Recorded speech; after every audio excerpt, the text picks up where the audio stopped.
Blog Talk Radio.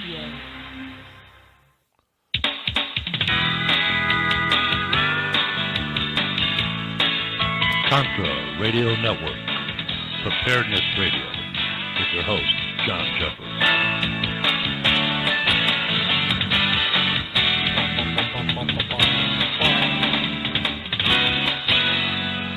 All right, welcome. Memorial Day weekend 2017. I'm John Jeffers here at the Contra Radio Network, welcoming you to another exciting, fact-filled, fun, educational, instructive information only for prepper and patriots. All right, our first story. Oh, you know what? Do you want to call in? You want to opine? That's great. We'd love to have you. Number is 516-453-9389, 516-453-9389. And we have the chat room open. Go to blogtalkradio.com, register for your free account, and hit the chat room. That's open and ready to rock and roll. Tonight we're going to talk about 5 reasons you need a dog on your security team. We got this from the survivalistblog.net, so I'm hoping this will be something interesting and informative for you, especially if you have dogs. In a world where terrorist acts, cyber hacks, and violent threats are becoming ever imminent, the challenges faced by security teams are becoming increasingly complex and difficult. Security dogs, detection dogs, and their handler trainer play an increasingly vital role in the multitude of security issues, ranging from deterring criminals from large infrastructure sites to fighting organized crime and terrorist acts. Now, a security dog is vital to a team as unlike any security camera or device, which can be disabled and cut off. A security dog is a constant physical presence that can sense threats and act in real time. In the security sector, there are currently over 5,000 dogs in service. So here are the 5 reasons why so many companies choose to include a dog on their security team, and probably why you might want to consider putting it on your prepper group. Heightened senses. Now, security dogs can be extremely useful to any security team as they're able to smell, see, and hear a hidden intruder much quicker than any human. Now, these canines have been around, they have around 200 million sensitive cells in their nose, which makes their sense roughly 40 times more sensitive than the human nose. A little known fact is that dogs can actually taste their smells. So professionally trained dogs can easily detect smells from the source of the intruder or from residual smells of the area where an intruder once was. It is said that a security dog and his handler has the ability and strength equivalent to 8 security guards. The rigorous training. In order to successfully train a security dog, the handler must tap into their internal play drive, which means that they must reward the animal for any successful completion of a task. Now, dogs respond well to positive reinforcement, and this must remain a constant throughout the process to instill loyalty and obedience into their being. Repetitive exercises between dog and the handler may seem like a simple task to complete and may seem unnecessary when in reality the dog is being trained how to successfully sniff or detect a bomb in an instant, which could potentially save hundreds of lives. Deterrence. Now, whether you own a shop, nightclub, infrastructure site, or some kind of other facility, some level of security is vital. For example, if you're a nightclub owner, it is necessary to have a security guard at the door, drug detection dogs, and potentially security guards dotted around the club. For infrastructure sites, owners may have canine protection units put into place. However, effective these dogs may be in real-time situation, it is believed that 74% of criminal acts can be prevented by the threat of the repercussion itself. So, if a vandal tries to enter an infrastructure site, they're more likely to turn back if they see a guard dog at the gates. The appearance of the threat is essentially just as effective as the actual threat itself. Drug and explosive detection.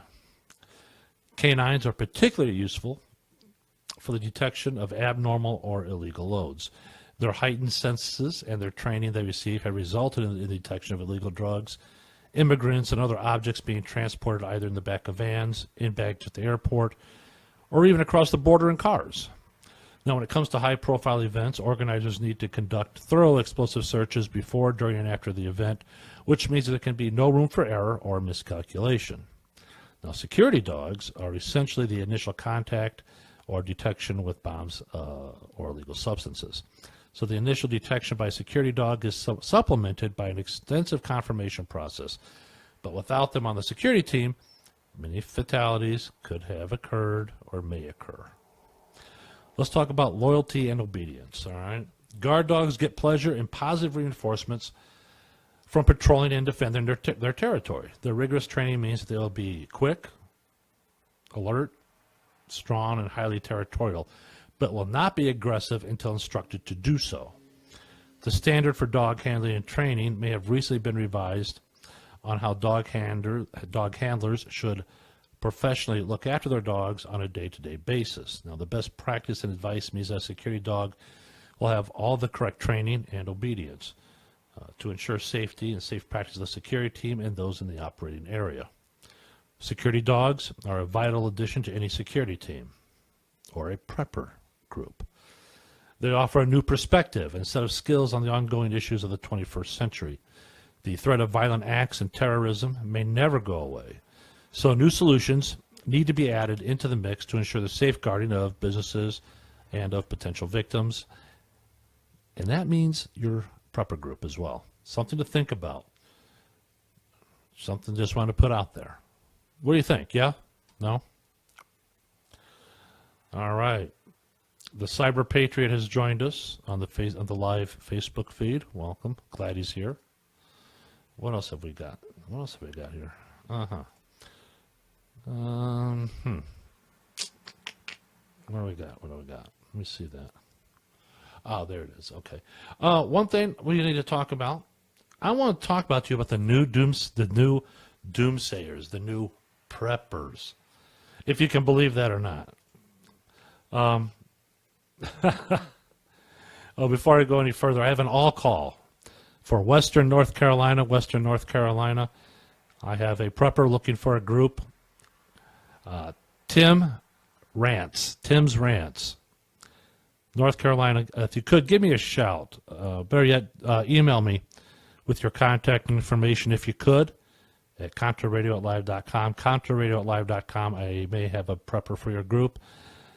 All other prepper groups in Western North Carolina, get a hold of me, ContraRadio@live.com, if you're looking for another member for your prepper group. I've got one. Thanks. I know. That's called an all-call. That's what I call it. People looking for a group, don't know where to find one, no problem.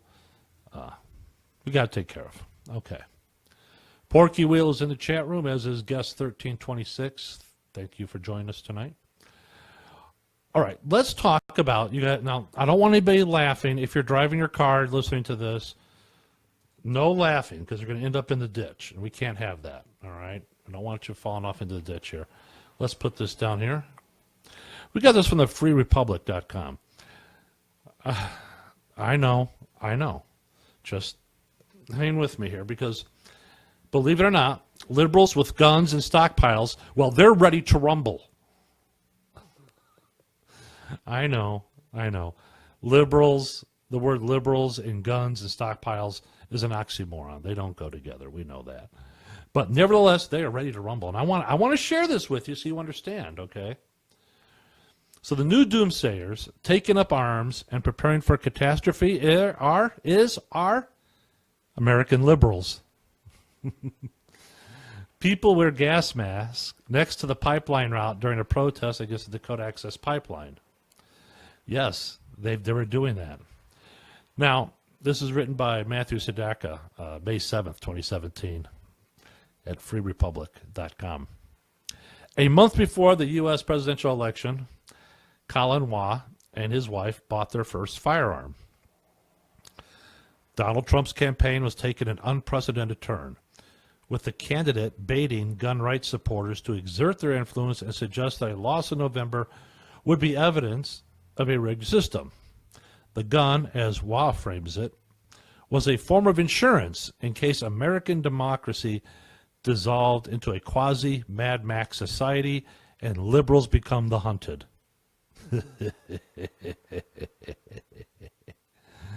Liberals becoming the hunted. You know, he's almost, I gotta say, guys, he's really close on this one. He really is. Liberals becoming the hunted. Right.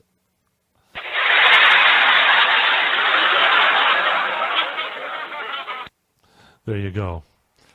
So when Trump won, Waugh felt, quote unquote, numb. His wife was catatonic. They both feared for their lives. Ooh.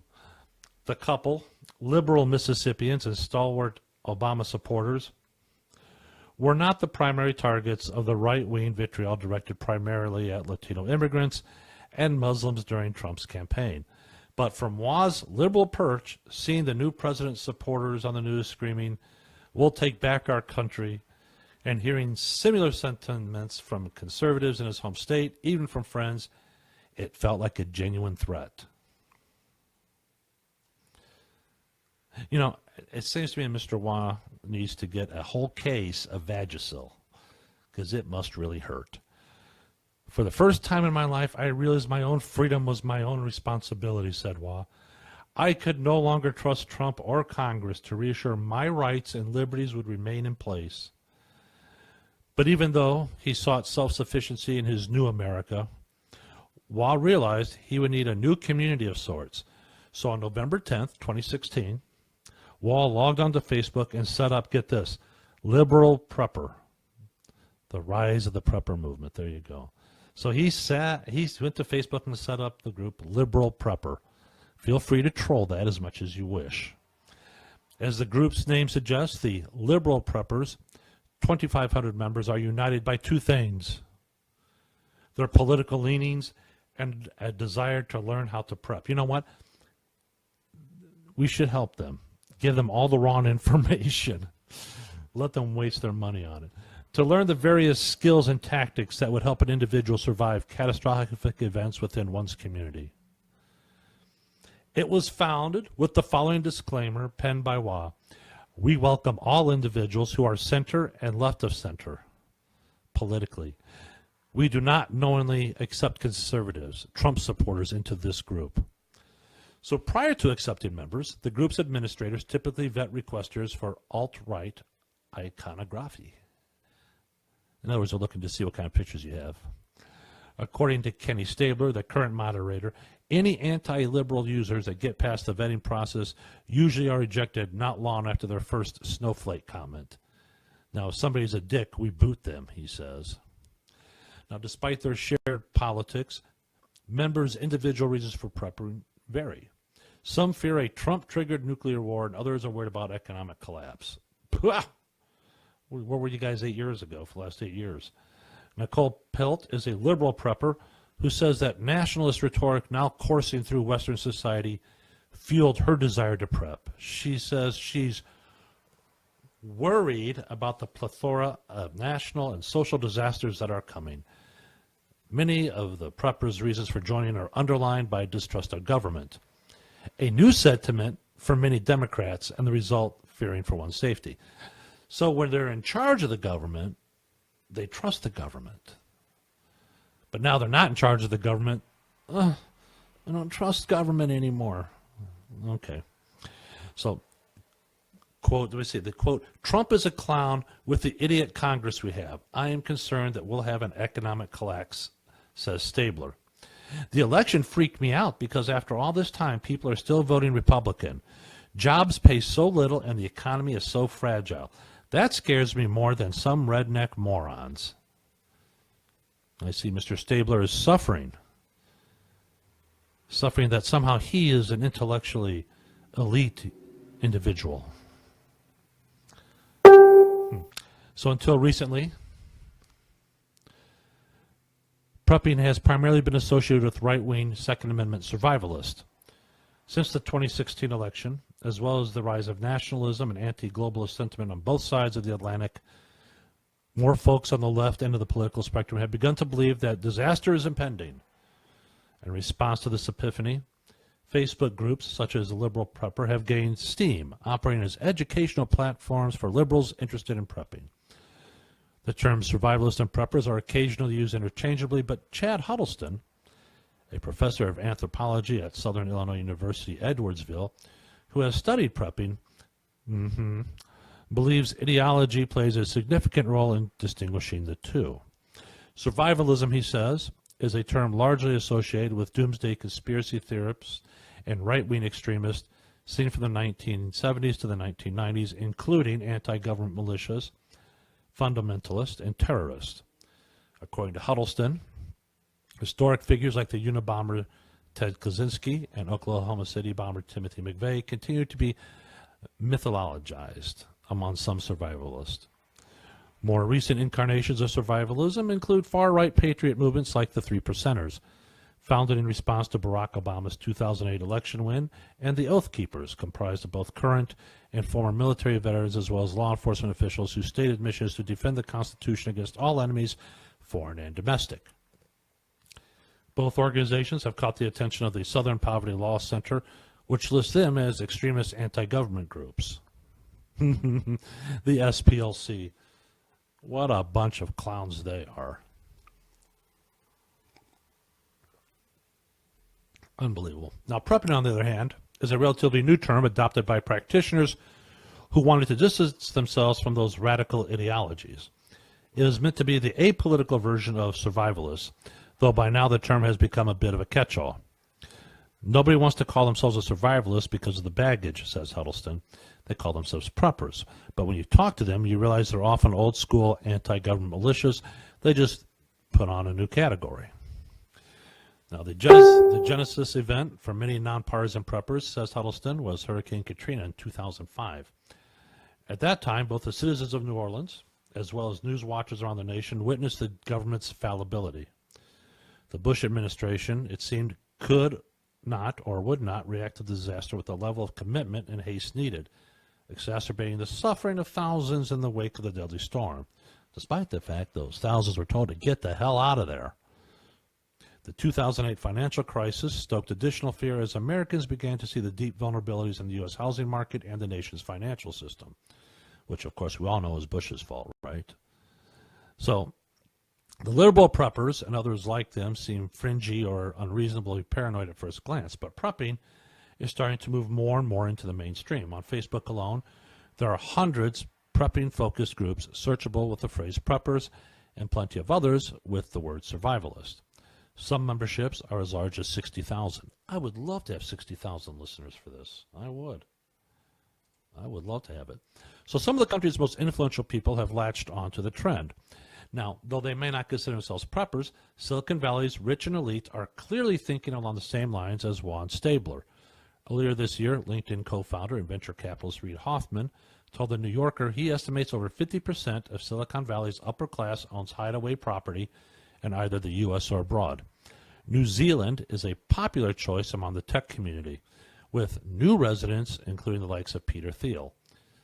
And Steve Huffman, the co-founder and CEO of Reddit, has said he got LASIK so he wouldn't be burdened by his deficiency come societal collapse. And then, of course, there's SpaceX's Elon Musk, who wants to help humanity populate Mars as fast as possible.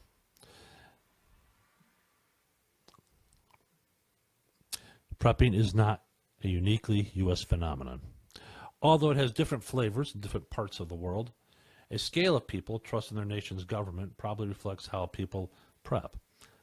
Now, preppers in Scandinavian countries differ from their stateside counterparts predominantly because they wholeheartedly believe their government would eventually save them in a time of danger. According to Huddleston, in that region of the world, preppers focus on surviving disaster in the short term. Weapons are not a typical feature of the Scandinavian prepping because there, prepping is less about defending property and person, but rather being able to get away from danger quickly and safely. So let's talk about the liberal refugees, shall we? Despite the trend, it took Trump and one worried Mississippian to trigger the formation of the first large out in the open left-leaning community. Of the hundreds of prepper groups on Facebook, there are still only handfuls that outwardly promote themselves as liberal or welcoming of similar politics. And most are offshoots from the liberal prepper, which seemed to be the biggest left-leaning prepper community to date. It grew rapidly.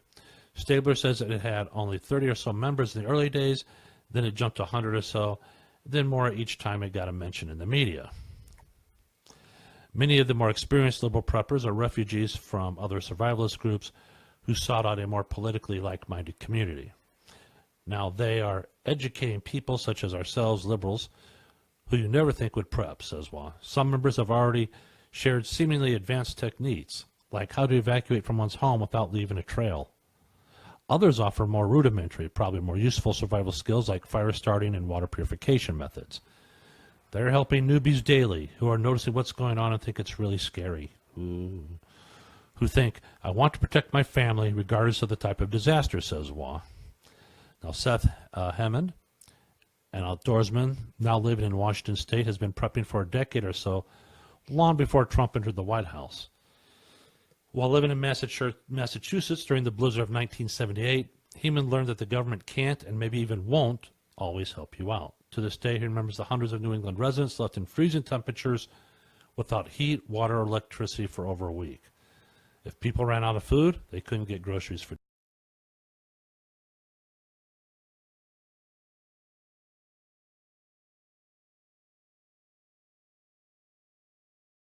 his years of prepping. Hemond, too, says he has become wiser since joining the group. But really what amazes Hemond about the liberal prepper is the level of respect and open-mindedness maintained in group discussions. Hold it right there. Hold on. Now, how can this guy say they have open-mindedness when they've already declared they're only going to accept people of like political mind? That's not being open-minded. This guy's an idiot.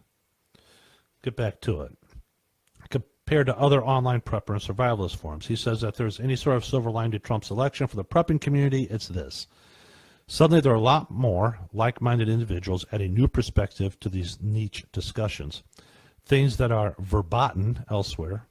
Liberals and metropolitan communities who want to learn how to use guns, for example, are welcome at groups like Liberal Prepper, which offer the space to ask these questions. There are a lot of places where you'll get rational discussion where people can disagree about firearms in America, but you can't among this group, says Hemond.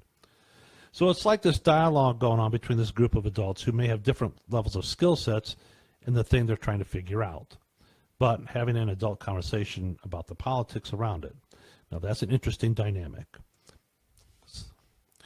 It may seem strange that thousands across the nation are deciding to learn horticulture and how to clean a rifle because they think there might be an economic collapse sometime in the future. Again, where were these people the last 8 years?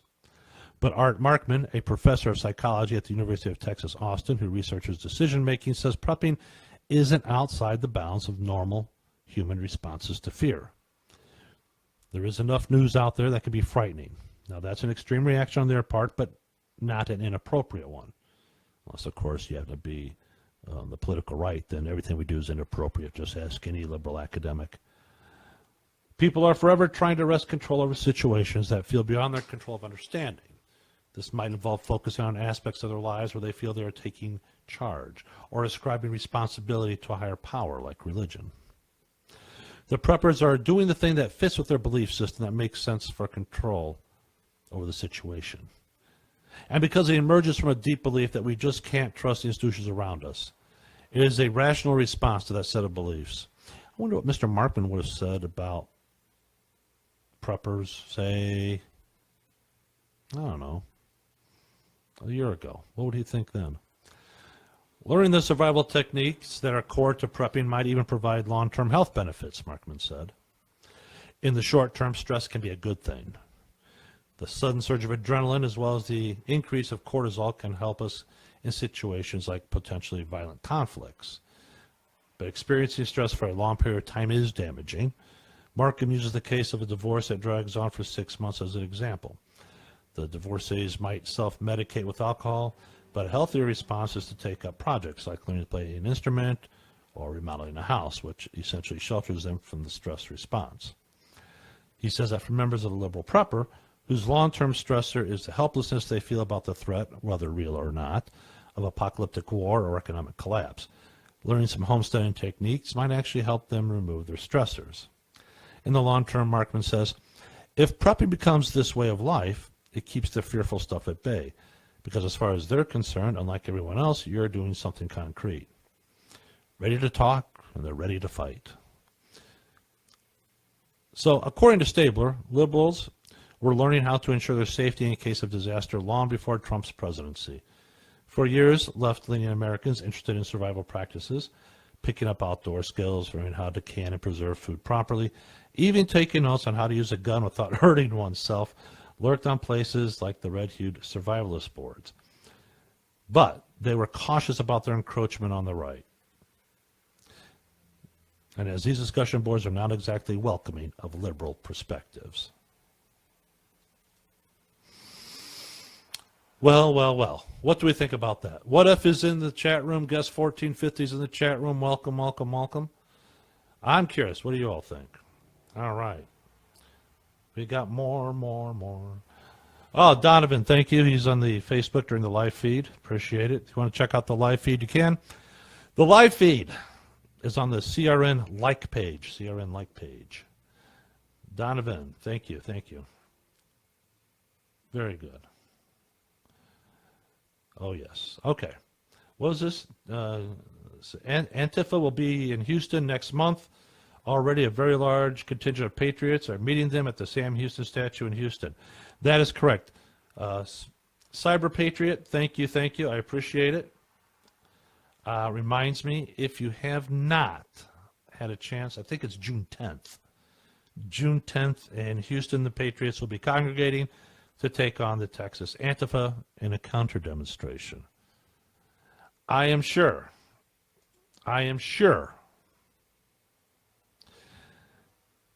that the self-entitled defenders of Texas, the Antifa clowns, will cross the line and require the Patriots to respond in defense of their own well-being.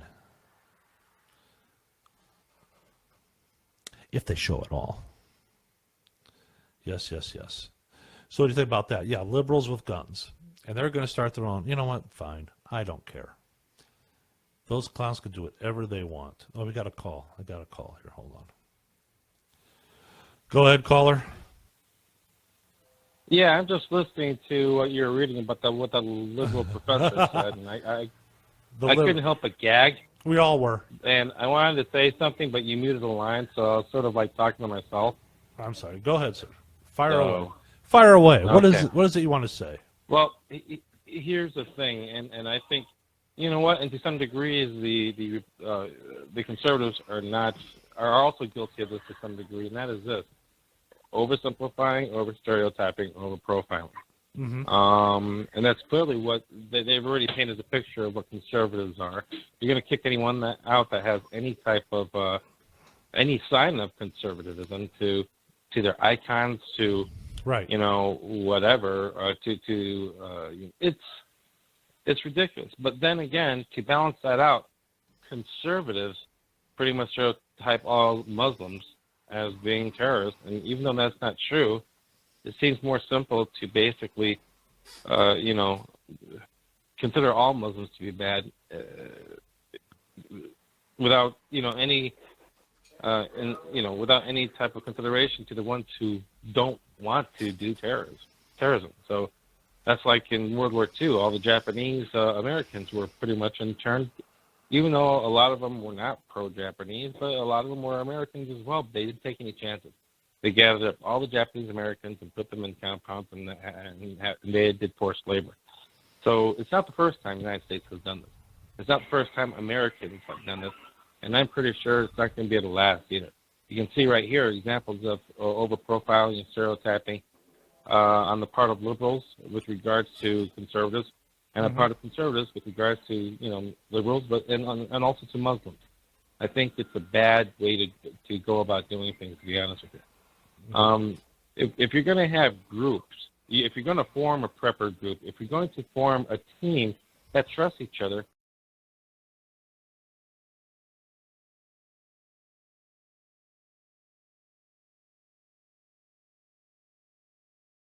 and to some degree, they're a diverse culture. Diversity for many generations has been a strength of our country, and I don't think that it will be any different for any prepper group. Mm-hmm. So I throw my 2 cents in there. Well, look, I don't care if they're a liberal prepper group. I don't care what method they choose to use to build their ranks, which is fine. But don't dare sit there and complain about the right doing the same thing that they're doing. I don't care. If you want, first of all, any liberal prepper group is not going to be successful. Because, first of all, they cannot, one, sit there and say, we're so open-minded, but we don't want these people. We're not that open-minded. Don't sit there and complain or sit there and say, we're so accepting of everybody. But these people, no. But these people won't let these people in, so that makes them bad. Well, Kiss, okay, for kiss the liberals, my it's ass. like a double negative. It is. For the liberals, it's a double negative. Right. Because their whole sales brochure, their whole package, their whole marketing gimmick Right. is about being open-minded and tolerant. Correct. But then, and especially to blacks, but they're not as equally as open-minded or tolerant to whites, be that of whites of Christian faith, let alone veterans. Or conservatives. It's for some strange reason they are hypocrites in every sense of the word. But as a conservative, I can't say that and accuse them of doing that when I know that we are doing the same thing, but not to that degree as they are when it comes to Muslims. So I don't know. It's sort of and I'm saying that tongue in cheek too, because I'm very sure conservatives will not agree with this point. But at the same time, I think we're doing ourselves a big injustice if we don't address it. So there, I got it out there. All right, it's out there. Now what? You put it out there. Now what? Have a Coke and a smile and drink a pina colada. I don't know. You don't know. Oh. Well, here's the thing. I mean, like I said, when we're starting our prepper group, we're willing to be open to any color. I don't care. Okay, because it's not color that defines our character. No, it doesn't. It's what we do, the actions that It's our define character. our character. It's And our that character. was even our foundation for 11th APG. Right. I don't think that Muslims should be the exception to that rule. Just saying. Look, I worked with some Muslims during my previous life, and I got to tell you, the ones I dealt with, they never went to their mosque. One was actually gay, and he said, "I'm a bad Muslim." I said, "So what are you, like a Christian?" He goes, "Yeah, more or less." So, you know what? It's about character. It's not about what you look like. It's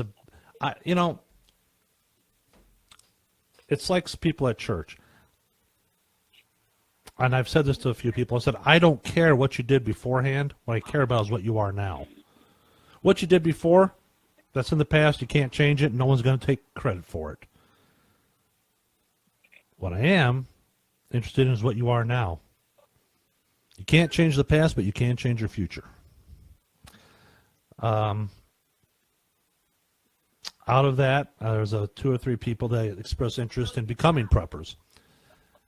And that's what I said. I don't care what you look like. I don't care about... Look this way. Are you willing to prep? If you're willing to prep, great. Can you be trusted to prep? If you can, great. But don't sit here and don't pay me lip service. Now, just so all listeners know, just so you know, when it came to, Chuck and I had we were involved with the prepper group before the 11th APG. And I was throwing a fit because a lot of people that were supposed to be members did a lot of this. A lot of lip service, nothing else. And I said, that's it. I'm done. I disbanded it, and I started the 11th APG. And the people that paid lip service, I left them behind. Don't call me. Don't ask me about prepping. One, I'm not going to help you. You've proven that you cannot be trusted. You cannot be trusted to do what you say you're going to do. Character is everything. So, there. Sometimes people will not change. That's okay. But that doesn't mean I have to put them up in my prepper group. Just put it out there. That's correct. Well, you've been around, Chuck. You know exactly what I'm talking about. You saw it too. What the hell are they talking about in the chat room?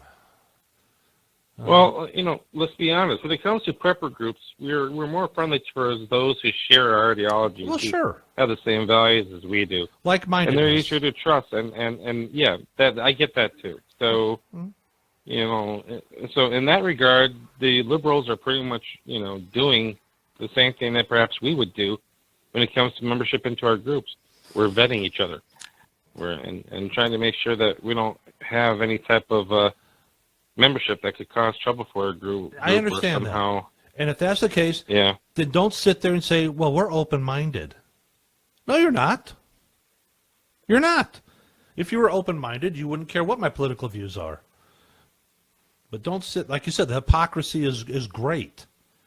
You can't sit there and say I'm open-minded, but I don't want these people in. I'm not that open-minded. You can be open-minded to the point your brains fall out. Well, let me ask you this. Let's say we're choosing membership for a group just based on their skill set and occupation or whatnot. Okay. If we were in that need, if we're in dire need or for a medical professional, okay, be that a doctor or a nurse, and the ones that we happen to know of or have met with so far turn out to be liberals, then what? What about it? Well, do they have the skill set? We're going to wait from the first. Do they have the skill set? Do we need that skill set? Let's assume that they do. Right. There's no problem. That you need it. Yeah. I mean, look, when the grid goes down, this whole idea that we would like to have this guy, but not that guy, goes out the window. Because if it's a skill set that your group needs, they're going to take that person. And I understand that, and I expect that, as we all should. Like you said, if the guy ends up being a medical professional and he's got the skill set we need, and he comes to the group, look, let's be honest about it. We're not robots. If you're a conservative or a libertarian and you're in a prepper group, we are going to have disagreements. We are not robots. We are not in lockstep. It's just not that way. It's not reality. It's not life. Yes, we are fundamentally, I think, we'll probably be in the same group, same wavelength, on the same track, that kind of thing.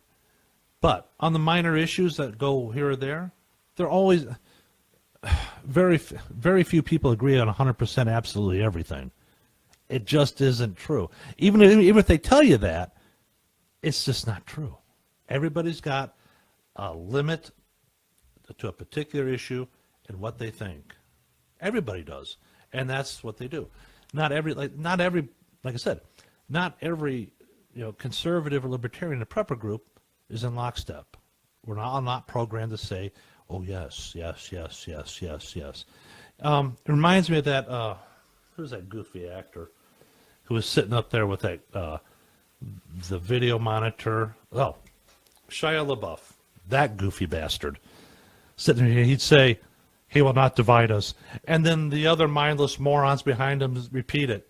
He will not divide us. And then he says it, and then they repeat it. That's really not the way it is, people. That's just for, the cameras. That's for public consumption. When it comes right down to very specific issues, everybody's going to disagree to some extent. Some issues are more important than others. So everybody's got that. So even if it comes to a conservative prepper group, and say the medical guy is a liberal, well, you know what? We need a medical guy, and he needs some protection. He needs some food and a way to, fine. And, of course, I think when it comes right down to it, you're going to end up probably, I don't have a problem with differences of opinion. I don't. But what I have a problem with is, I've always believed in majority rule. Have I been in the minority and lost? Yeah, I have. But I have two choices. I can go along with it, decide what's important and what isn't. I can go along with it and say, yeah, okay. Or I can say, you know what, this is such a big issue to me, I don't think I can continue on like this. I will be taking my leave.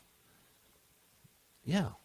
But I don't sit there, I don't whine about it, don't cry about it. Say, okay, I make my case as I see it. Does it always work? No. Doesn't. And that's okay. I don't have to be right about everything. And you know what? I don't want to be right about everything, because then everybody thinks you're smarter than you really are, and they want you to be smart all the time. I can't handle that pressure. So I'm okay with that. My, oh my. Well, okay, what else we got? Oh, have you heard about the American Redoubt? Do any of you know what it is, and have you heard about it? Check the chat room. Nothing there. Nope. The American Redoubt. I've heard of it. I don't know what it is. The American Redoubt is this. There's two redoubts. One is the Southern American Redoubt, and then there's, I believe this is the original, the American Redoubt. And it covers this geographic area. It covers eastern Oregon and eastern Washington State, Idaho, Montana, and I believe Wyoming. That was the original American Redoubt. As a matter of fact, here, you know what? Let me do this. We'll just talk about defining the American Redoubt. And this is from redoubtnews.com, and I thought this was interesting. I want to share it with you. I do. Sherry Duval wrote this. And the American Redoubt consists of several areas, which include Idaho, Montana, Wyoming, the proposed state of Liberty, which is eastern Washington, and eastern Oregon. However, a new label has been coined by the alt-left, that of Redoubter. They have demonized this term to be something crawling up from the gates of hell.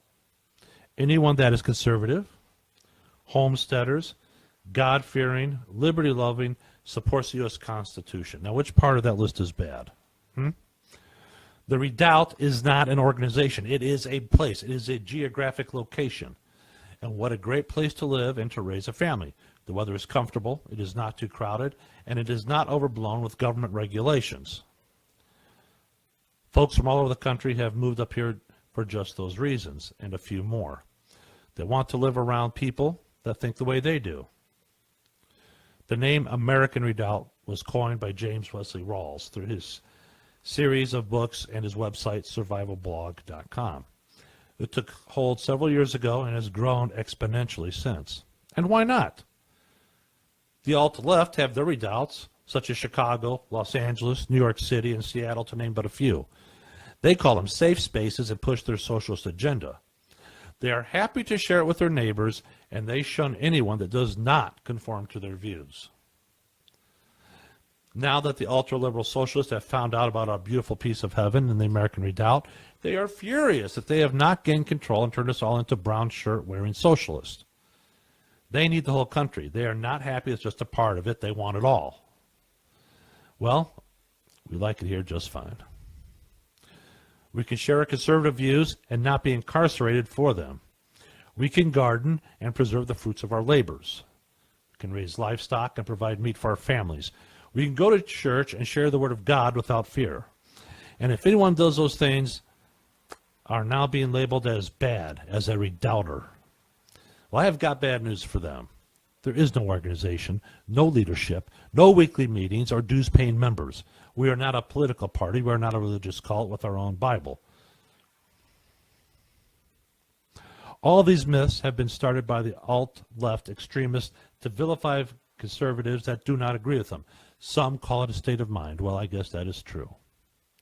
For it takes a certain mindset to live up here with other like-minded individuals. Still, you have the alt-left, the socialist progressive liberals, that want to distract from their own agenda and demonize anyone not on board with them. They have chosen Redoubt News as the current target, all because of our name.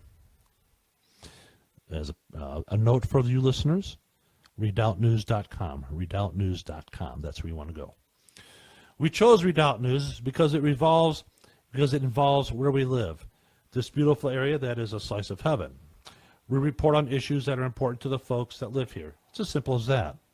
Now, the left-wing extremists would have you believe that we head up a super secret club of anti-government fanatics. The term redoubter was coined by these same alt-left extremists just to give another label to their opponents. Anyone that would like to jump on board with their agenda, that of socialism, taking over this beautiful mountain area of the country, need to start using the term and demonizing their neighbors. Is that really what you want to do? Do you want to hate your neighbor for being a God-fearing person? Why is that bad? I go to church, I speak of my love for God, and the alternate left would have you call me an extremist. If that's what living a Christian life is, then I guess I'm guilty. Which one of the socialist, progressive liberals wants to stand up and deny God? All of them. If someone chooses to homestead their property, they are labeled a prepper. Well, I don't generally use the term, but it is not a bad one. It shows someone who is prepared for unexpected situations. Is that so bad? Used to live in Florida, and everyone had a hurricane closet with several days of supplies loaded there. You'll find that residents of Florida still encourage this. Are they bad people for being prepared for such an emergency? FEMA tells you to be prepared as well. Does that make the government organization bad or wrong or worthy of being shunned? Do you go to the store every day? Or do you shop for a few days, a week, or a month at a time? Watch out. You might be labeled a prepper. The alt-left extremist will also have you believe that anyone that supports the Constitution is anti-government. That is the complete opposite definition. But, of course, they do not look at such silly things. It doesn't fit within their agenda. So supporting the Constitution is all about supporting the government. But the socialist progressives would have you believe that the Constitution is out of date and archaic. They want it replaced. So therefore, anyone that supports it is, let's say it together, bad. We're all bad. Idiots. People that support the Constitution understand that we live in a world that requires the rule of law. Society cannot function without it. No law means anarchy, and we do not support that. However, we do not think that government needs to be as large as it has gotten. Smaller government was the original intent and design of the founders. What is bad about that? Well, the socialists want larger government and more government handouts. They need higher taxes to pay for all these handouts and new social programs, and a smaller government does not fit within their agenda. So, RedoubtNews.com will bring the stories of the alt-left and their mission to demonize the good people of the American redoubt. Take the time to compare this style to that of the alt-left redoubts, their socialist strongholds. Decide for yourself, where would you rather live?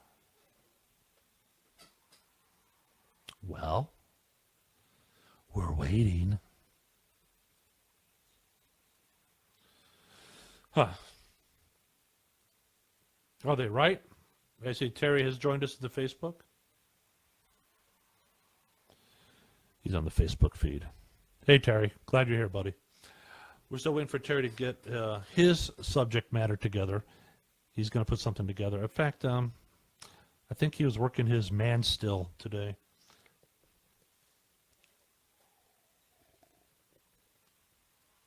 Meanwhile, I have my alkaline water. I'm happy with that. All right.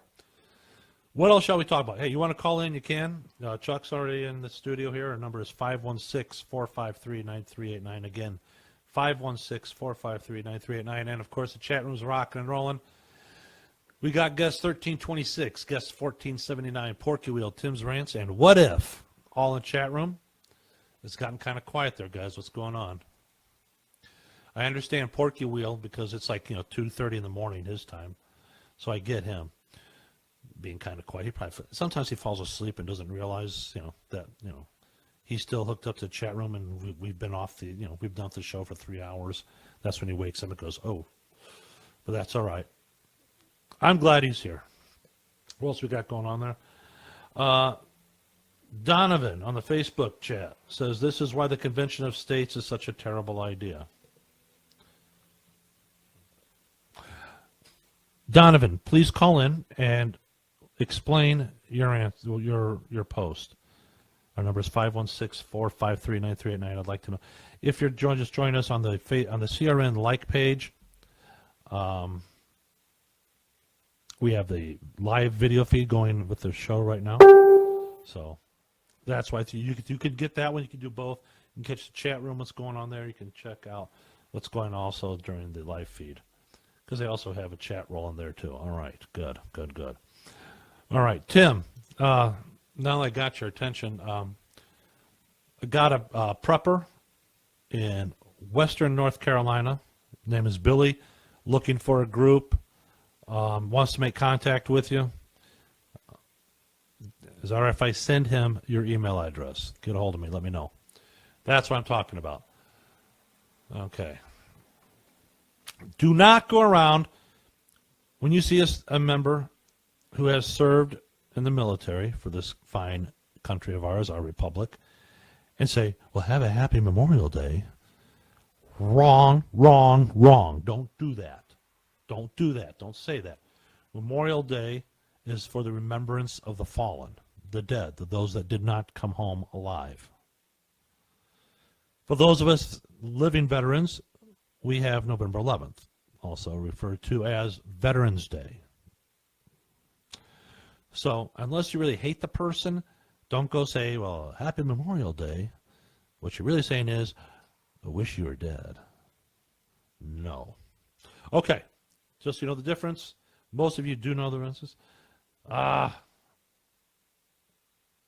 Okay. All right. Let me get here. Donovan says that conservatives and Christians are in. Okay. Okay. He says this is why the convention of states is a terrible idea. Conservatives and Christians are in their way.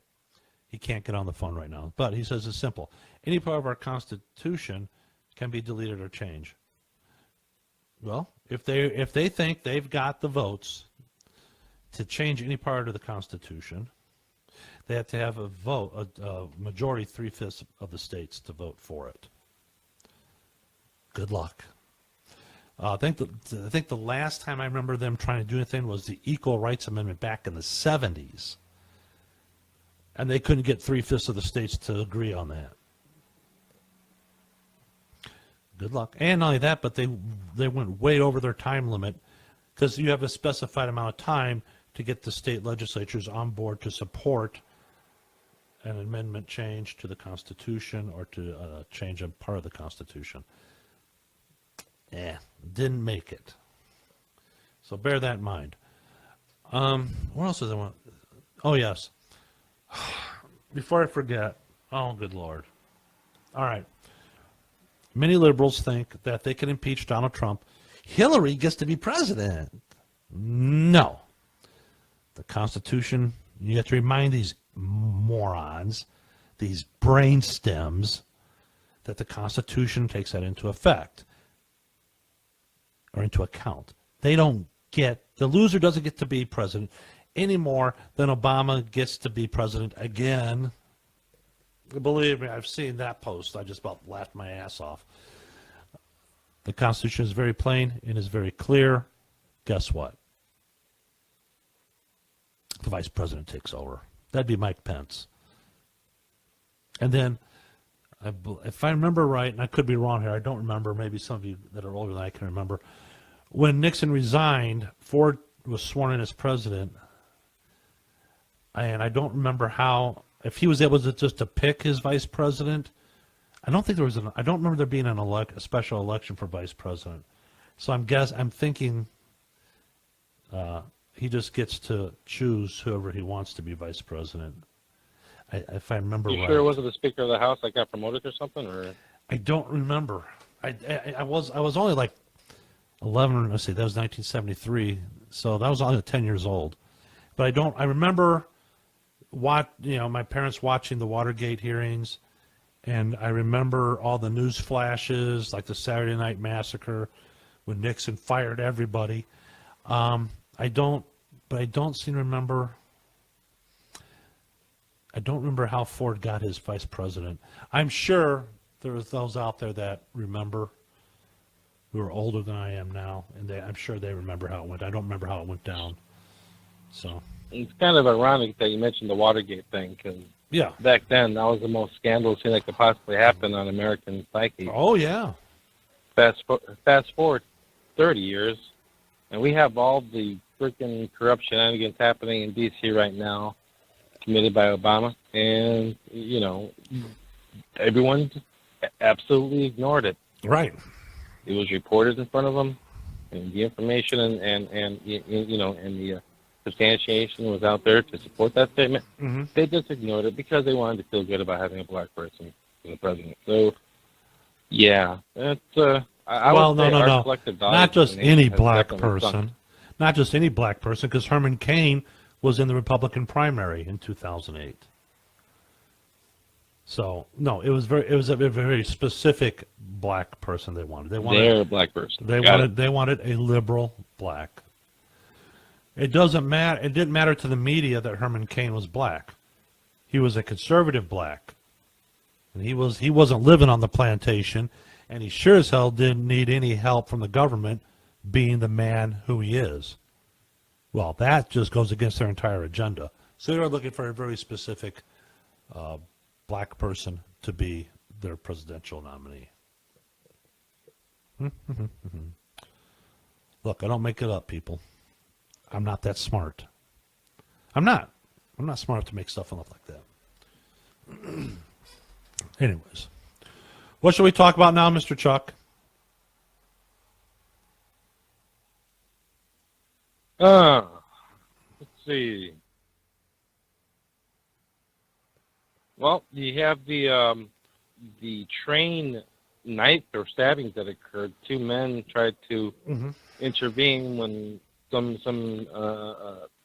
I guess racist white male was going on an anti-Muslim rant to Correct. two ladies, and one of them wearing a hijab. Mm-hmm. So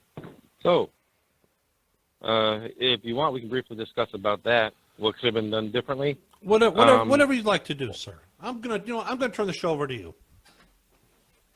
Go ahead, sir. Have at it. No pressure. Have at it. Talk about whatever you want. All right.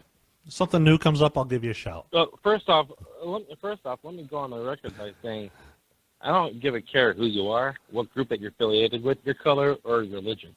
If you hate another person or any group of people because of your color or religion, technically that makes you a racist. You could be a liberal, and you don't like white because of what? Their white privilege? Hey, you're a racist. No ifs, ands, or two ways about it. And if you're in denial about that, you're an idiot. Yes. Now, having said that, let's move forward.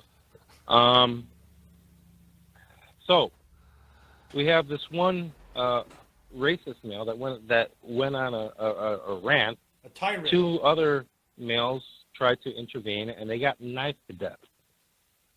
They got knifed to death because they were protecting two ladies from a potentially violent attacker. Mm-hmm.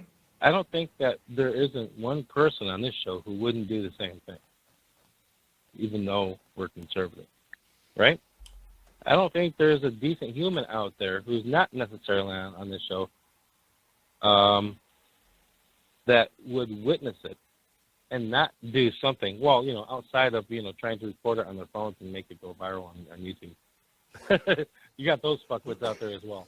And hey, always trying to get their 50 minutes of fame through a smartphone. Remember, Muslims are not a race. And in the immortal words of Donovan T., duh. Okay, continue. Yeah. So, that's what happened. Even without knowing who the two victims were who tried to intervene, I consider them to be heroes as well. In my honest opinion. And I don't think anyone should say differently. Again, regardless of their ethnic background or their political or ideological affiliations. So I think in many ways that's what we need. We need people to stand up. You know what I mean? Yeah. But here's the thing. I know that on the conservative side, there are many people who are going to be standing up, and they're not going to get the coverage. They're not going to get the press time. Not even social media time. True.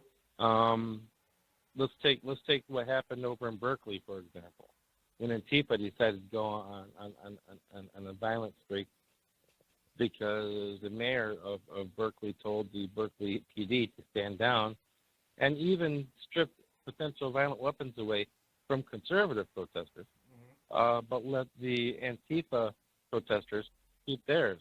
Right. And it got to the point where it was getting so one-sided. The conservatives had enough, and they decided to basically chase after Antifa and tell them what they can do with their violent weapons. So, I mean, clearly, Berkeley is infected by cancer called liberalism. It's malignant in nature. It spreads, and you know, I think that's a dangerous thing. What we need is basically a little bit more balance and fairness, but I don't think that's happening at all. You know, it's a really bad thing when it's left unchecked and out of control. But anyone who criticizes them for it are then what? Ostracized, vilified, criticized. You know, just it's kind of hard for me to accept that that's the way things should be. I don't think it should be that way. I really don't. So I'm not sure what else to say. Besides that, I've kind of been jumping around from one topic to another, but I do think that the world would be a much better place if we could all start. Don't say it. No, Don't you say it. Don't you dare say it. I'm not going to say kumbaya. No. Singing kumbaya. No. You know, let's hold hands and bring out that Pepsi commercial I'd like to teach the world to sing. I'm not saying that. Don't you dare say, can't we I all am just saying get that- along? Don't you dare say the Rodney King quote. Oh, yeah, I'm not about to have a Rodney King moment either. but come on, there's lots of divisiveness happening out there right now. Sure there is. John, I'm not going to lie to you. No, there is. Lots of polarization. You know, us versus them. The us versus them mentality is so out of control right now. And it's across every facet of life and every facet of our society. So I wish there was a way that we could somehow diffuse that, but I don't think so. And in many ways, it's taken on a life of its own. Mm-hmm. You know? Right. No. And really, what the mob mentality, what they do is really outside of our control. But what is in our control is how we prepare our families for it. Okay. Again, this goes back to being able to be accountable for what you own, what you are responsible for, and delivering on those expectations of what you should be responsible for. And that is making sure your family is prepared and have the supplies and the other items that they need in order to survive questionable times. All right. Period. Okay. You know, and this whole polarization, us against them thing, that's definitely, I don't see how that cannot raise questions on whether or not we're going to have a stable future in our lives or in our countries or in our communities. So, in many ways, you know, if the common American out there has more reason to prepare and have a plan A, plan B, and plan C in case things go south and the whole safety and security aspect of your home, your primary location, is in question or is no longer sustainable. Okay. Community. That's something we don't have. It's something that we need to have. Right now, this whole divisiveness and polarization is preventing the community from being able to form. So, yes, that's why we make groups. We Right. make our own communities, that's right. because in greater numbers, there's more safety and security. Right. So what's the problem? Right. I don't know. Not a problem. I'm just saying that as a fact. All right. Plus, I've been drinking, so if I'm jumping everywhere, I apologize. No, say it ain't so. Oh, come on. Lately, I've been keeping it G-rated. I should get points for that at least, right? Hey, I read your your Facebook posts end up, taking up columns, inches and inches of columns, and I like every one of them. Do you? I read them. Look, I'm not the guy that goes through and goes, oh yeah, I know this guy, like. Oh, laugh out loud, like. I'm not that guy. Oh, I'm not that guy. If I like it, it's because I've taken the time to Okay. look at it and I like it. However, there are times when it comes to, if there's something I don't agree with, I just skip it. I'll look and say, Right. I'm not going to comment on it. Let it go. Let it go. Stickles Test joined us in the CRN like page, the video feed going on right now. It's awfully quiet there in the chat room, so I've covered 3 topics tonight. That's more than enough that's more than I normally do in an evening. So I think I've got it all covered. What am I thinking? Is there something else I might have missed? Is there something else I might have missed? I don't know. Don't remember. it's only 9:05. There's so much more to cover. No. Well, okay. Well, okay, fine. What would you like to cover? Well,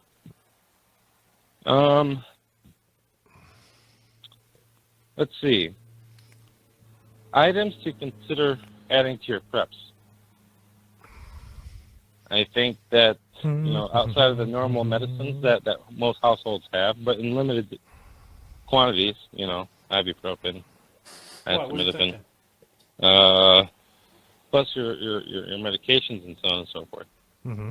There are alternative items that you can possibly get that may help to replace some of the primary medicated medicines that you require, like antibiotics, for example. Are you a doctor? I'm sure many have mentioned. Are you a doctor? What? No, I'm not a doctor. Neither am I. Bear that in mind. Oh, so I should have a disclaimer. That Oh! says, yes, I'm not a doctor. Oh, there we Or go. I'm not responsible if you happen to get sick because you follow the instructions wrong, or Guess what? whatever. Chuck's views That's are not necessarily reflect the views of the management of CRN, which is I. So with that said, continue on, sir. Okay. Well, yeah, we've heard mentioned on many occasions, and I think it's worth going over, that certain fish antibiotics used in limited quantities can help to fight off certain infections. But as recent news reports have given indication of a superbug that are resistant to most, if not all, forms of antibiotics,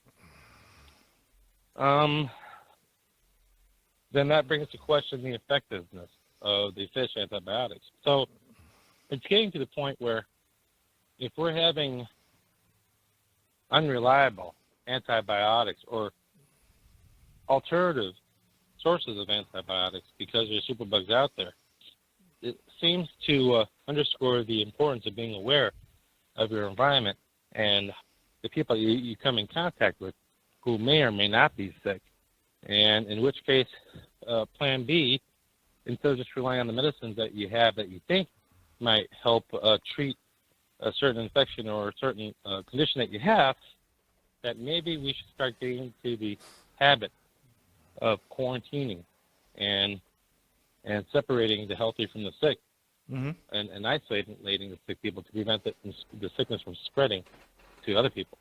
So that is definitely why it's important for every group to have at least 1 or 2 medical professionals that are familiar with that type of practice and follow the proper protocols, if you will, in order to ensure that the health of the group is not put at risk due to 1 or 2 sick people who, for some reason, were allowed to intermingle with the group without being detected. So that's one thing that I think should be practiced and repeated over and over again in future sessions when it comes to preparing for group medical preparedness. Mm-hmm. It's not just about having the medicines that you need or having the sutures and band-aids that you need. You also have to have the right behavior and to prepare to implement that behavior in order to prevent more people in your group from being sick, if they're not sick already.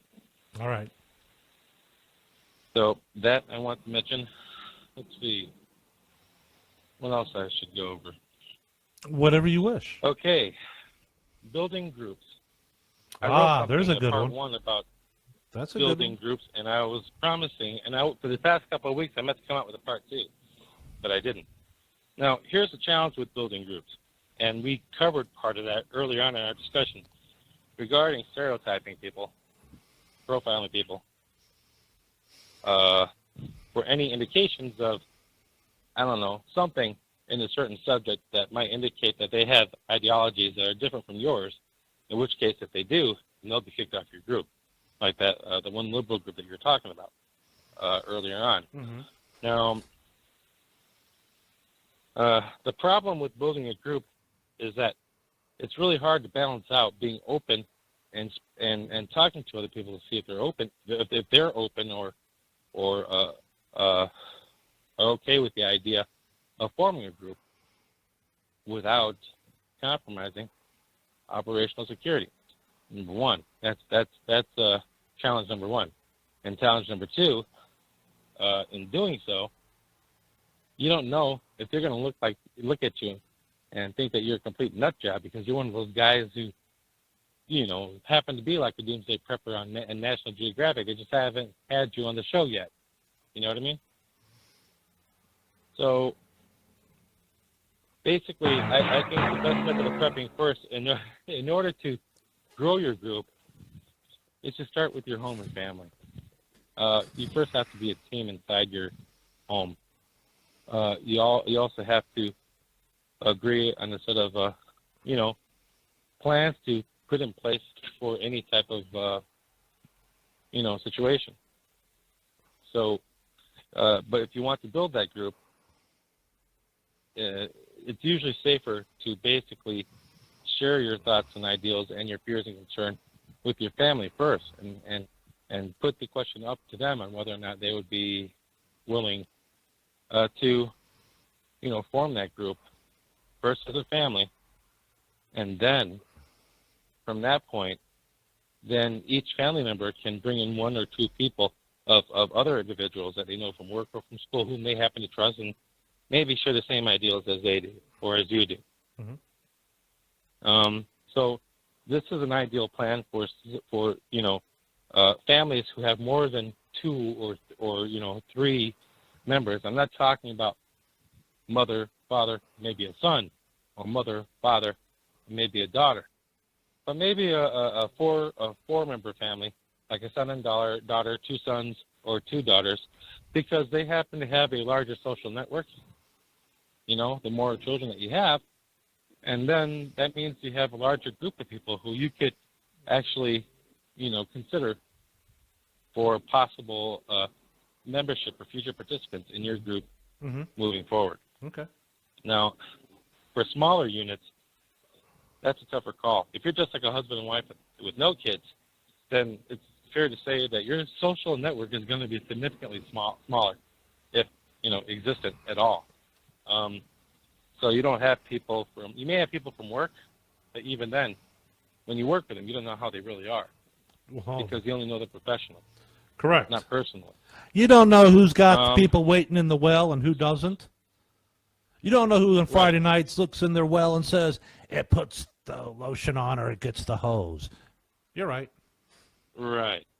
Exactly.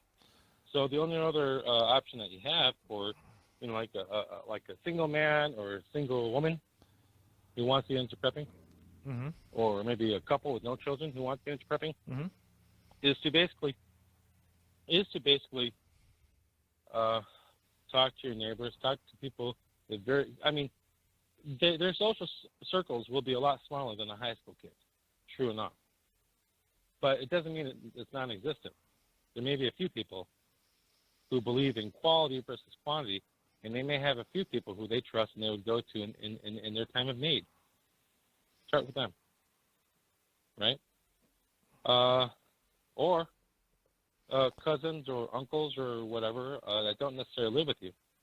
Perhaps they may live nearby. It's usually better to start a group with people that you know, rather than to basically cold contact someone who you don't know. Right. And you have no idea how they're going to react when you talk to them about your values.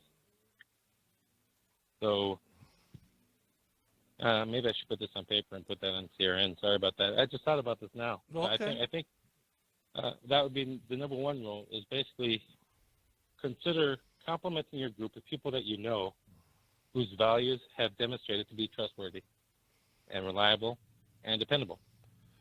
Because those are the people that you're going to count on the most and who are going to count on you. You have to be willing to be there for them, as you are looking for someone willing to be there for you. But you won't necessarily feel the same way about someone who you don't know, who've never met before, right?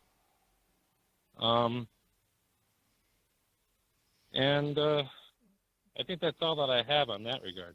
Okay. It's not like the military where you all shave your heads. You may not know this person other than his last name and what state he's from. But even though you're either ordered to be your partner and be in your squad or your fire team, you still have no idea how they're going to perform until they demonstrate themselves in the field. And it's probably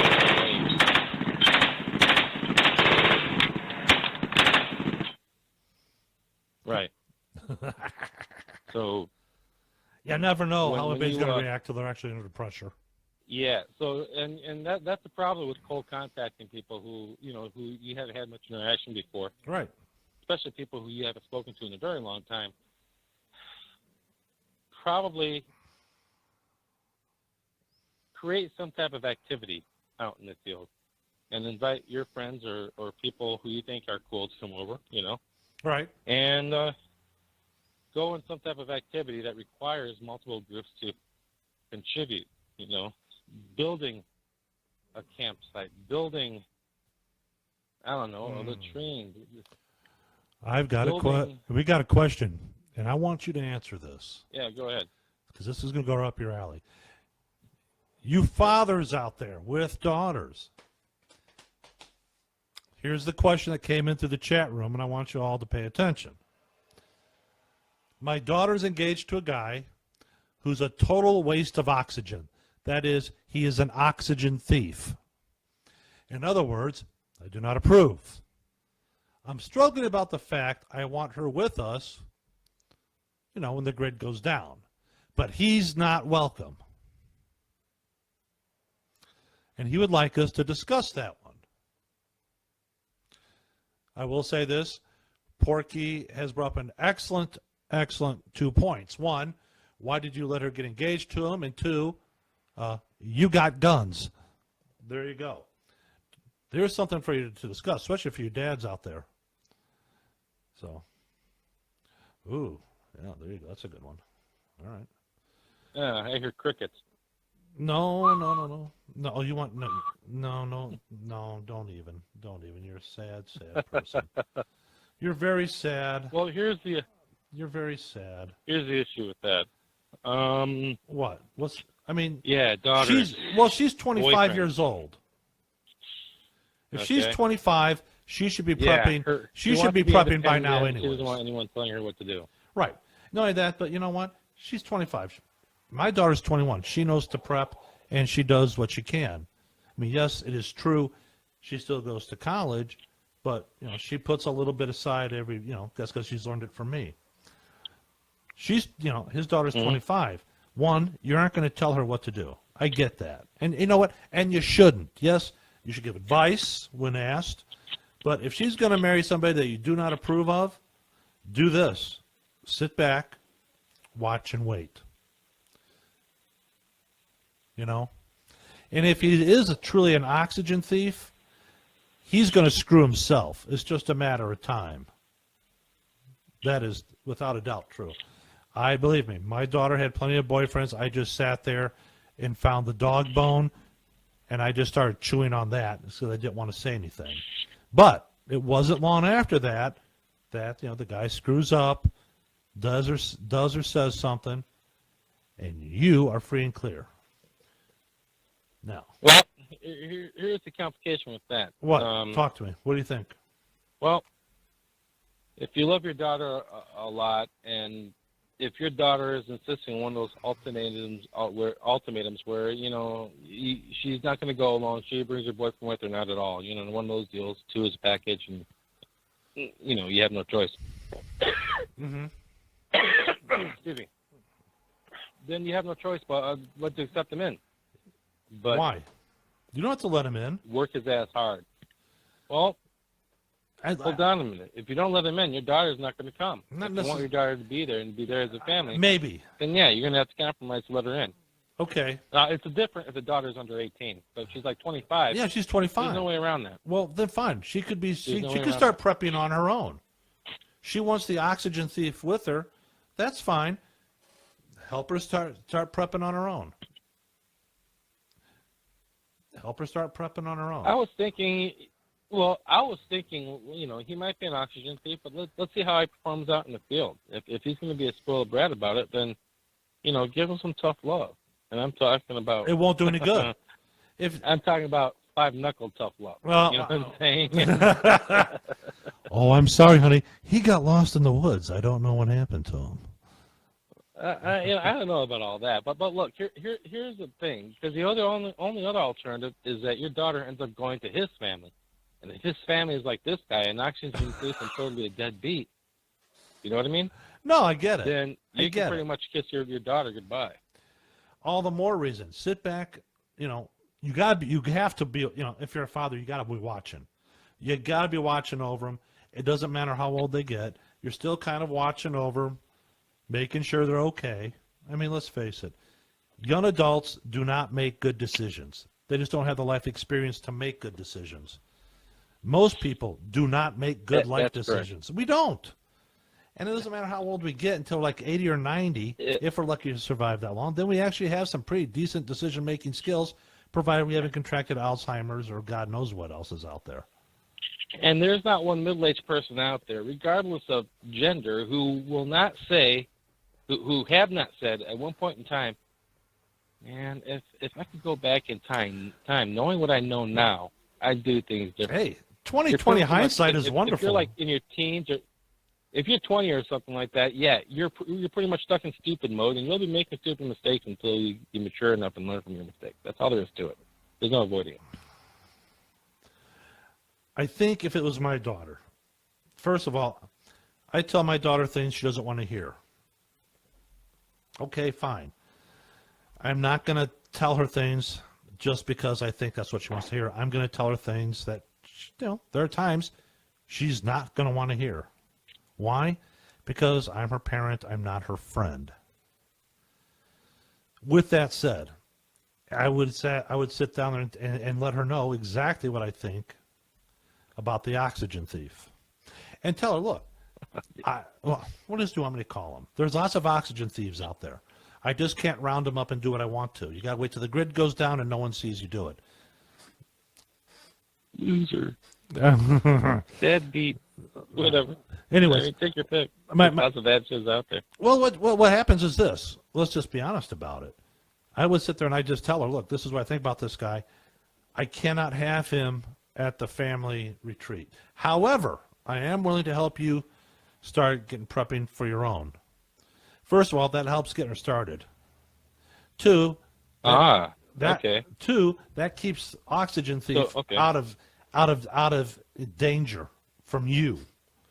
Because I'll tell you right now, Or your family. if it's between my daughter coming into the retreat to safety, and she has oxygen thief with her, I think what is it?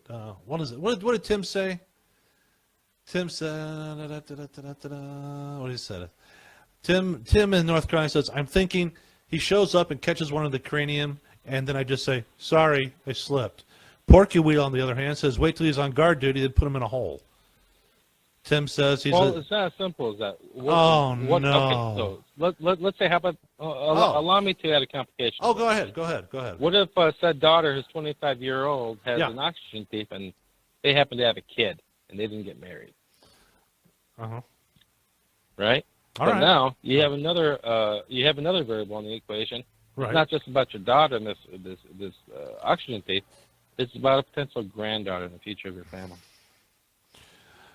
All right. Let's add another fact. Just came in on the chat room. He's a gelatinous fat bastard who does nothing except play video games and watch football.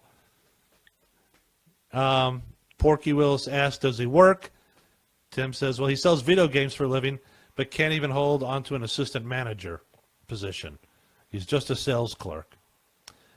I think gelatinous fat bastard really lets us know how Tim feels about this person. And if he is as overweight and out of shape that Tim says he is, well, the stress of the grid down situation should be able to produce a good heart attack and kill him naturally, leaving you not have to do a damn thing but laugh. Of course, when your daughter's not around. Yeah, well, yeah. Hold down there. I'm not exactly in an Olympian shape either, you know. So Are you a gelatinous fat bastard? What if I'm a semi-gelatinous bastard, just not fat yet? No, I don't care if you're a bastard. Welcome to the It's club. all subjective, dude.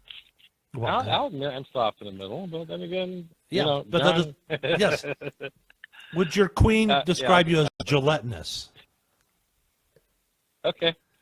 If she does, we got an issue. But I know you. I've seen you. No, you're not. Okay. So It's there. been a long time, though, hasn't it? Just, dude, believe You know me. what? What? John, you and I, we're going to have to meet up in real life over at you know, where we normally meet up and just have a few drinks and catch up. What do you think?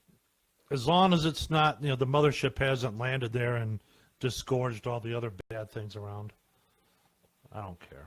Whatever you want to do.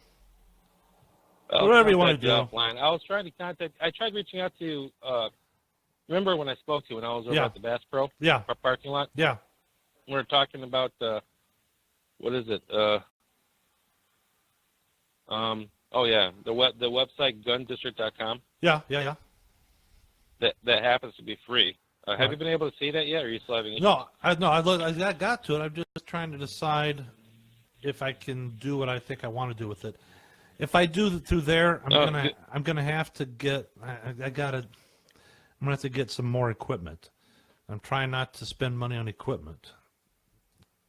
I don't want to spend money. I think you can open up a trial account now. Just try them on a trial basis and see if you like it or not. Yeah, we'll see. We'll see what happens. If you want, I can help you set that up. You know, whatever. It's up to you. And Brian can help out too. Who? Huh? Who? Brian K. Oh, he can only do so much. He's in freaking New Mexico, living off grid. Between him and Gary, I don't know which one I'm going to run to when that all goes to hell.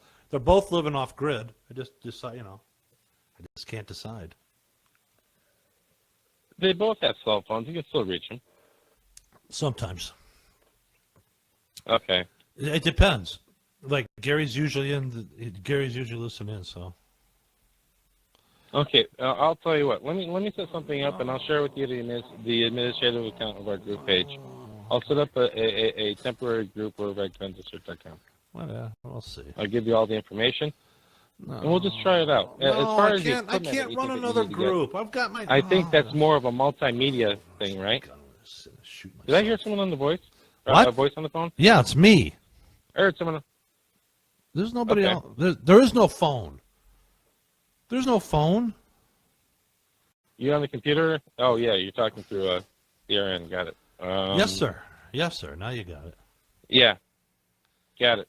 All Yeah, right. so I think it's worth trying out. If Facebook is becoming anti-Second Amendment, then yeah, I think having a plan B doesn't apply just for bug out. No, I hear you. I hear it you. also applies to having an online location. No. You're right. You're right. I'm okay with that. Hang loose. Mhm. It's okay. Yeah. We'll figure it out. I just have to. Yeah. I just. Look, this. I will say What this. kind of equipment that you are? But Facebook has not. You're trying to- Facebook has not attacked since after that first episode. They only hit that one Right, time. okay, They yeah. They haven't come back to it yet. So. Right. So I know, but that one time doesn't mean that it's not going to happen again. I So, agree. But right Um, now it's free. And if it's free, it's for me. okay. Hey, I'm rhyming. And the extra Can you equipment that rhyme? you're thinking about Can getting, you that's rhyme? for the live streaming stuff, right? Can you rhyme like that? No. Because if you did, you'd be a Probably rapper. not. And you're not. You're just like me. All right. Well, I'd be writing lyrics. All right, then. All right. But the extra equipment that you're talking about getting, that's for live streaming stuff, I right? know. Is that what you're talking about? Yeah, I'm kind of, let's see what happens. let's see what happens. I'm still working on stuff. So, Mhm. yeah, this is only like this is only the third episode we've done the video on. So with that said, before I go and invest that kind of money and make that kind of a move, I want to see what kind of a response we're getting. 3 episodes is hardly anything. Let's just see what happens with it. No. Right. But Facebook may retaliate and decide that, I'm not Facebook worthy. All right, fine. I may have to But, make a quick move. Gun District. What I like about the GunDistrict.com, because that was started because of the, what's the word that I'm looking for? Of the profiling that was being on Facebook, but also on YouTube. Yeah. Gun District is not only a location for blogs, but also for your videos. So, and you don't have to worry about YouTube, stopping blocking your video for whatever stupid reason as well. Unless, of course, it's copyright protected material like music or something like that, in which case, you may not have a choice in that regard, though. But, to have a place where you can host your video and also your podcast, and it's not Facebook, hey, you got a plan B as far as I'm concerned. Right. No, I agree with you. I hear what you're saying, and it's a good idea. Let's just see how things go. There's no rush right now, but planning doesn't hurt. Never hurts to plan ahead. Well, we know it just doesn't. Okay. All right, so hang in there. I mean, it's not the end of the world. Oh. And going back to recent headlines, yes. There was a headline about Trump returning from his overseas diplomatic mission, and then Washington Post and New York Times didn't wait to remind him and all of America that he's going back to a Russian crisis. And now they're reporting, I think it's Washington Post, that's reporting that Trump is going to consider making changes to address that Russian crisis, and who knows what that is. That's all stipulation as far as I'm concerned. It's not even confirmed. And you're absolutely right. The New York Times, Washington Post, all have their quote-unquote unnamed sources. You know what their unnamed sources are? Nobody. Or they're people who aren't even in the know. Nobody. They're not even in the, and if they are real people, they're not in the circle of life. They don't know what's going on. They're guessing. And then they put it out there like gospel. If it's really true what you're saying, right, then put your evidence up. Let's see it. Let the American people be the judge. That's all. There is no evidence out there. Otherwise, it would have been put out there a long time ago. True. If the Russians did, in fact, collude and hack our voting machines or our election, then they should at least be able to put information out there. Okay, which hacking machines were absolutely hacked? Right. And what district or region were the right. or election location did the hacking occur? Right. They can't do that because there's nothing out there that says that that stipulates or even supports that the Russians were colluding to hack our election. I agree. Not any more than there's any evidence out there to support that the Trump administration is colluding with Russians now, or any of their members of the administration. It's just ridiculous. It's just poof flinging. That's all that it is, and they're going to keep on doing it. Mm-hmm. Yeah, so long as there's an indication that Trump is being rattled. They're gauging him and his behavior to judge whether or not they should keep on flinging poo. So people in Middle America don't even care about that much longer, though. Middle America does not give a flying flip about this. They don't care. Yeah. What they care about is the rising health insurance premiums. That's what they care about. CNN and MSNBC kept on beating the dead horse about there being no evidence that Obama bugged his phone, right? Mm-hmm. Remember that? Until committee member Nunez offered paperwork and testimony that proved it. Right. And the next day or the next week after that, CNN and MSNBC stopped reporting it. They moved on to the next poof-flinging opportunity, I guess. So, their mission is to find who. Smelly poo. You know what? Any poo that's And gonna may cast they a negative wallow light in on it. Trump, and they're going to fling it everywhere. The good thing is this. They're losing subscribers left and right. Mm-hmm. They need the subscribers to fulfill their payroll and operations. People stop subscribing. Guess what? Investors start losing money. They pull out. Before you know it, it's all done. So, It doesn't matter. And not only that, but Trump is smarter than them. He's always 2 or 3 steps ahead of them. He doesn't care what they say. He doesn't care what they do. He knows what they're about. He knows what he's about. This whole it's just ridiculous. It's always something, and I'm tired. I don't even pay attention to it anymore, to tell the truth. I don't even care. It's like, if you got something, put it up. No, but put up or shut up. Right. That's the bottom line. And they won't put if up. you want fictitious, innuendo, we'll just purchase a National Enquirer or go to Politico. Who knows? It's just No, I hear you. or turn on CNN at this particular point. You might as well. CNN. I don't know, man. It's just it's just over and over and over again. Well, that's the idea. That's the idea. They put themselves in a situation where whatever truth that they thought they were trying, whatever truth poo that they tried to fling, when it turned out to be false, they look really stupid to the entire world, but they don't care. They just move on to the next, poo flinging opportunity. It's just, it's a poo flinging. You like that term, don't purpose in life. The purpose in life is flinging poo. I'm sorry. I mean, okay, we're there's no moving other way on. that I can describe it. We're moving on from your poo-flinging vocabulary, sir. I can't stand it anymore. Okay. All right, then. Let's call it an evening. We've got, we can call it an evening. We'll put out some information out there for you, something to think about, preppers and patriots, something to add to your group, something to think about. Look, I don't care whether you use the information or not. The idea is Chuck and I put that information out there for you. Whether you use it or not, that's entirely up to you and your group.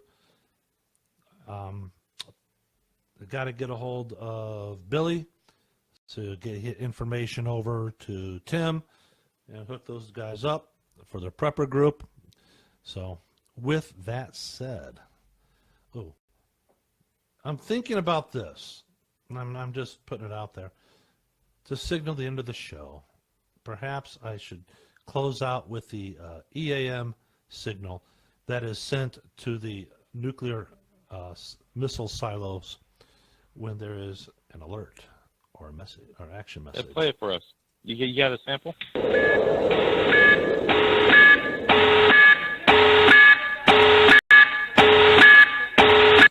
There.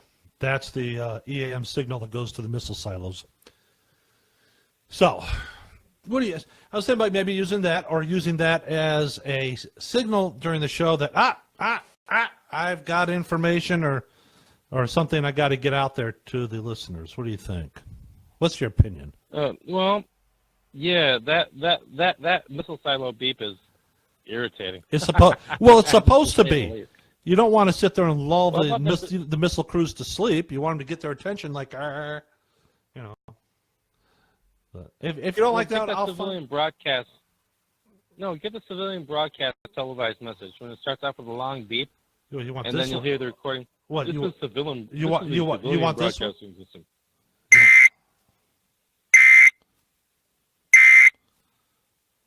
You talk about that one, or do you want this one?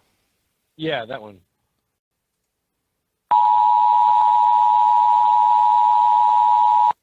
Or that one? Which one do you want? Yeah, they both apply. All of them apply, sir. All of them apply. But then have a message at the end of it, though. Add another soundbite. Oh, I don't know. I gotta find it again. I gotta go do. Then I gotta hunt all over the internet for it. So. No, you can make your own message. Just make it sound, civilian broadcasters. I tried that. Most of the people hated it. We did that earlier on, like in year 1 of this show that we did that. And I'm gonna try it. Well, let me play around with it. All right, you can come up, play around, whatever you want to do with it. That's fine. Okay. All right, for the rest of you, I want to say thank you all for that. Thanks, Donovan. Appreciate it, buddy. He's on the Facebook Live video feed. Very good. Thank you. Don't forget, Wednesday night, we'll be back here with the Roundtable Report. That's when you listeners get to drive the topical conversation. So, Yeah, someone else drive. Yeah, you know what? That's okay. I'm okay I with don't that. drive well. No one really does.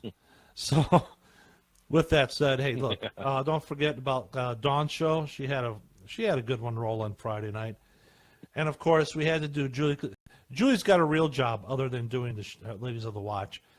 So her next few Saturdays are all booked up. So what I've done is, if she gets a hold of me and says, "Look, I need you to find an episode that you could replay for me," or she might record one ahead of time and then upload it that way. So for the time being, I went way back to when she first started and put some new ones up to be replayed. But eventually, her Saturday night schedule will open up again. But for right now, she is where she is. Are Judy and Dawn still collaborating? Because I've been trying to break them of that. I haven't been. I've been trying. I don't want them to always be calling each other shows, because I want them both to grow. One, their own listeners, and two, grow independent of each other. So. Okay. There. So you're forcing them. You're breaking up the sisterhood. I am not. Where's your Vagisil? Anyways. I'm sorry, dude. Hey, look, if you want to do a show here on Contra Radio Network, get a hold of me. Email me at contraradio@live.com, contraradio@live.com. Tell me what kind of show you want to do, and we'll let's discuss it. I've got a few nights I can give away for you till you come do your own show. All you got to do is stick to it. That's how you get people to listen. It's habit forming. So, just got to keep doing the show, keep doing the show, keep doing the show. So that's how you build listenership. That's how word gets around.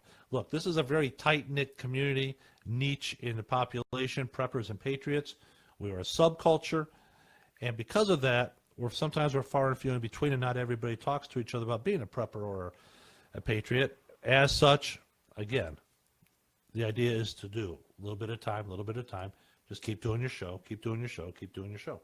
That's not a problem. I've got days to give. So if you want to do a radio show, get a hold of me, contraradio@live.com, contraradio@live.com. Now, when we're done with this video, all these videos are being put on to YouTube. As soon as I figure out what I'm doing there, which would be probably pretty quick after tonight's show. You can catch all the videos there. If you get bored one night and you just can't sleep and you want to be put to sleep, watch the show video. I will put you to sleep on that.